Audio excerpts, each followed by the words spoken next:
Sa headlines kan mga barata, Philippine Statistic Authority mapaluwas in temporary ID mientras sa naghahalat kang permanenteng ID.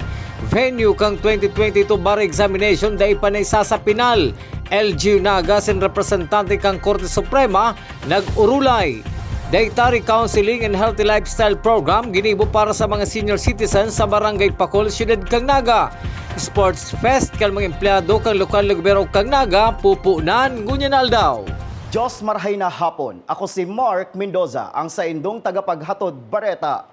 Matapos ang matrayumpong pagselebrar kan Peña Francia Fiesta, kung sain dakul ang nagbisita sa siyudad ning Naga, maski yaon pa sa humakan COVID-19. Pinagmomonitor niya ni Alcalde Nelson Legacion ang kamugtakan kan COVID-19 sa siyudad, urog na ang bilang kan mga nagpopositibo. Iniman subuot ang magiging sukulan kung paano naging maingat ang lokal na gobyerno kang Naga sa pagselebrar kan Peña Francia Fiesta asin pagpapasunod kan mga protocols. Ang susubaybayan ko po niya, monitor ko si numero kan mga nagpo-positibo sa COVID-19. Dahil indicator po ini kung paano po kita nagselebrar, kung paano po kita naging maingat man asin nagpatupad nin magkakanigong protocols. Sa iba pang bareta, Philippine Statistic Authority mapaluwas ning temporaryong identification card mientras na daipa na i-deliver si permanent ID. Detalye sa report ni Melvin Machado. Kung nalalangkag ka na sa kahahalat kang sa imong identification card hali sa Philippine Statistic Authority matapos makapagparehistro, may bagong lakdang niya na pinaghahasi ang Philippine Statistic Authority sa Camarines Sur sa pamamayo ni OIC Raul Aspe. Ini iyo ang paghaman ng temporary identification card mientras na pinaghahalat si lifetime ID hali sa PSA. Ito baga naghahalat na sir ng haloy, sinda ang pwedeng magbalik mo niya sa registration center para ipacheck kung available na si ID ninda. Once available na ito, pwede kita mag-produce karo temporary IDs duman. Ipiprint mo yan. Free of charge. Wala siyang bayad sa registration center. So, pigahalat mo pa sir kasi for the coming weeks, magkakaigo kami mga trainings regarding that. Iluluwas mo yan sa media once okay na siya gabos. Pero that will happen between October to December this year. Kasi tigra-ramp up na ma-distribute. At least may magamit ang tao na ID habang mayo pa itong sa inyong physical ID. Kung saan kayo nagpa-register, doon din. Alagad bago makapagpaprint ng temporary ID sa PSA, kaipuan may presentar si transaction slip na dating naitao kan mga nagparehistro. Ang makakapagpa-print kaya ito itong naitago si sa indang transaction slip. Ito baga sir sabi mong may pigma manual na halabaon ang transaction ID. Kaipuhan ito sir. So kung rayaon pa sa inda to, dapat hanapon ta kaipuhan ito para makapagpa-print ni ID. So saro iyan sa ano. In the absence ka to sir? In the absence ka to, mahalat ka na lang sa imong physical ID na mag-abot. Mientras tanto sa Camarines Sur, aabuton sa 1,290,000 ang nairehistro na kang Philippine Statistic Authority. Para sa GNN TV48 Naga, Melvin Machado, Newsbreak. Mientras tanto, nangapudan man si Mr. Raul Aspe Jr., Supervising Statistical Specialist Officer in Charge kan Philippine Statistic Authority, na isumbong sa inang opisina ang arinman ahensya kan gobyerno na dai pinag-oonra ang pig-issue nindang ID. Pwede subuot ipaabot ang kumpletong impormasyon sa hotline number 1388 urog na ang pangaran kang ahensya o opisina na habong bistohon ang sa indang ID. Kapag inaako sa sarong agency, dapat specific, i-report sa MUYA. Igo kaming hotline, itong 1388, kung saan pwedeng i-report ang mga may problema sa araw katong inaako na IDs. So, kung may problema sila naman, kung anong si branch, anong branch katong agency, anong branch katong establishment, tapos i-report po naman. Sa iba pang bareta, Dietary Counseling and Healthy Lifestyle Program ginibo para sa mga senior citizen sa Barangay Pacol, Syudad ning Naga. Aramon ang kompletong detalye sa report ni Jerome Breeze. Ginibukasod ang Dietary Counseling and Healthy Lifestyle Program para sa mga piling senior citizen sa Pacol, Syudad ning Naga. Sigon kay Kagawad Eduardo Riniva, iniparte kan sendang programa kada taon tanganing mapangatamanan ang salud kan mga senior citizen sa sendang lugar. Dietary counseling and healthy lifestyle related. This is a seminar. Since iba pa pong serbisyo para sa mga senior citizens na napili mi para makapag-avail po ng serbisyo. Ini po sa programa po ini kang sa mga barangay nutrition scholars, and ako po bilang committee chairman of health and nutrition, kaiba po ako sa pagtulog ng programang ini. Taon-taon po ang dietary counseling PED po may po ini yo. Kaya po sangon yan digibon miliwat kasi nakaprograma po ini sa Muya yearly. So in-encourage ko po itong mga naimbitaran pong participants, limitado lang po kaya Sir Jerome ang samuyang partisipante. Sa masunod na taon, posibleng madagdagan pa ang mga benepisyaryo kanasambitan ng programa para sa mga senior citizen sa Pakul. Para sa GNN TV 48 Naga, Jerome Briz, Newsbreak. Sa pagbabalik kang news break, venue para sa 2022 bar examination sa Naga Daipa na ipapasapinan. Yan asin iba pang mga bareta sa pagbuelta kang GNM TV 48 Naga News Break.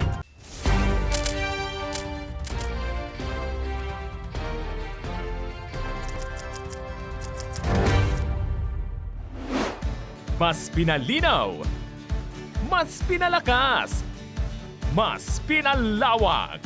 Ang GNN TV 48 Naga digital na! Kung ang inyong TV sets ay digital ready na, pindutin ang scan o search channel button at makikita ang GNN TV Channel 48. Maaaring gumamit ng indoor o outdoor antenna para sa mas klarong panonood. Ganito rin ang gagawin kung kayo ay gumagamit ng digital box. Sa mga susunod na araw, asahan ang mga programang malapit sa puso ng mga Bicolano. Ina kan Kabikolan, GNN TV 48 Naga 2022 Peña Francia special coverage is presented by GNN TV 48 Naga, Naga City Government, through the City Events Protocol and Public Information Office, Archdiocese of Cáceres, through Cáceres Commission on Communications, Naga College Foundation,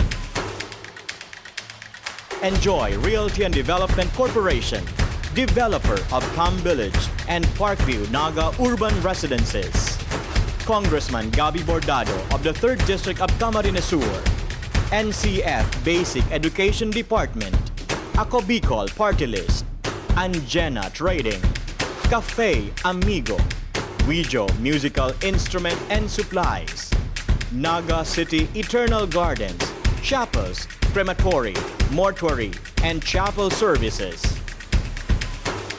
Lemon Residences, Nagayon Travel and Tours, NCF Driving School, NCF Training Pool. Also brought to you by Kamsur Biyahe, AET Ads, DLMR Psychometric Center, SM City Naga, Wow Worlds of Water, Donya Osang Catering and Event Services, Lowili Travels and Tours International, Sleep Pads Capsule Beds by Lowili, Sleep Pads Hotel Dormitel, Lowers and Beyond. Ina kan Kabikolan, GNN TV 48 Naga 2022 Peña Francia special coverage. Sa oras ng sakuna, isa sa mga kailangan natin sa ating tahanan ay isang gubag. Ang isang gubag ay naglalaman ng tubig, mga dilata at biscuits upang hindi tayo magutom, energy bars or energy drink, first aid kit, communication devices tulad ng flashlights at batteries, whistles o pito, portable radio at extra cellphone. Mas mabuti kung meron tayong prepaid load guard. Tools tulad ng Swiss knife at gunting. Maaari din tayo magdagdag ng lubid. At huwag natin kakalimutan ang hygiene kit na naglalaman ng sabon, tissue, toothpaste, toothbrush at face mask. Sa lahat ng oras, laging bukas, nakahanda ang aming tanggapan. Tandaan, ang Bicolanong alerto, pirming protektado.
Mapadagos pa sa mga bareta, dai pa makumpirmar kan lokal na gobyerno kan syudad ding Naga kung arin sa duwang universidad sa syudad ang magiging venue kang 2022 bar examination.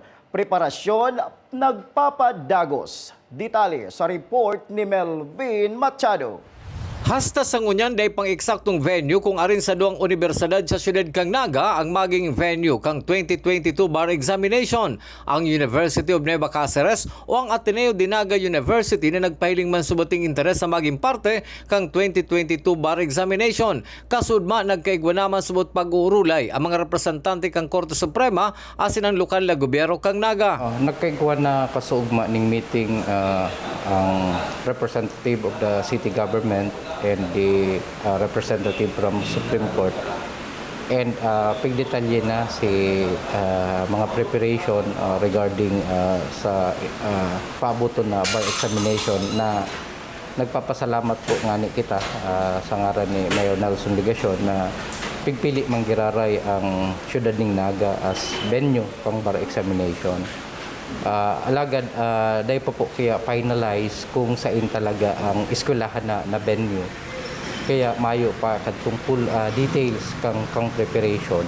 Huli tainin ang ikaduang pagkakataon na magiging saro sa venue kang 2022 bar examination ng Naga, isususog man giraray subot sa dating inilatag na seguridad para sa mga ma-exam, kabali na digdi ang rerouting kan mga bihikulo. Ito pong dating pigibo kan nakaaging bar examination. Arog man giraray kadto si gigibuhon kang syudad ning Naga, kang Supreme Court, alagad hinahalat pa po si magiging final venue kang examination.